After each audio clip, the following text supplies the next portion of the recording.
3 clues, 1 football legend. Clue 1. He started his journey in the Netherlands and wore green and white in Scotland. Clue 2. He became the most expensive defender in the world. Clue 3. He captains one of the greatest football clubs today.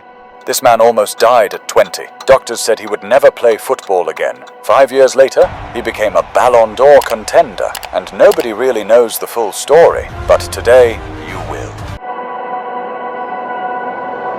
Virgil van Dijk was born in Breda, in the Netherlands, in 1991. He didn't grow up as a prodigy. He wasn't the biggest kid or the fastest. His father left early, and that forced Virgil to mature long before his time. At an age where some boys were already labeled future stars, Virgil was still waiting for a growth spurt. Most scouts looked at him and said, "Good kid, but he won't make it to the top." But he refused to believe that. In 2012, everything changed. A stomach pain, something that looked like a normal flu, suddenly became life-threatening. Virgil collapsed and was rushed to the hospital. The diagnosis was brutal: a burst appendix, peritonitis, and kidney poisoning, a combination that kills fast. Doctors told his mother he was lucky to even arrive in time. He lost several kilos. His body was shutting down. A chaplain prepared a farewell letter because they weren't sure he would survive the night. And even if he did, the doctors warned he may never play football again. But Virgil van Dijk fought back, and he walked out of that hospital a different man.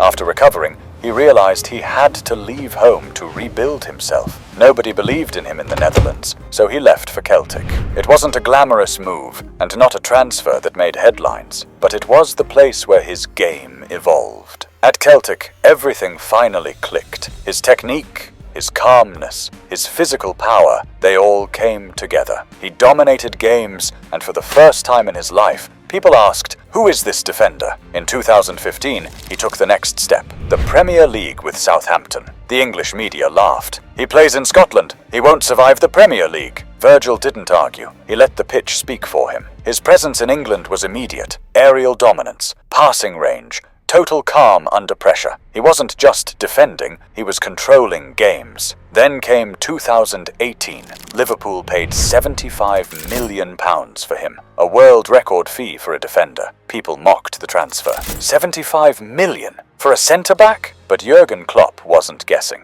He knew exactly what he was buying. On his debut against Everton, Van Dijk scored the winning goal, and Anfield instantly understood. This guy was different. What followed was one of the most dominant defensive eras in football history. No player dribbled past him for over a year. Liverpool lifted the Champions League, then the Premier League, ending a 30-year wait. In 2019, he finished second in the Ballon d'Or, pushing Lionel Messi to the limit. He didn't just become the best defender in the world, he became the standard others Muscle or mentality? Mentality.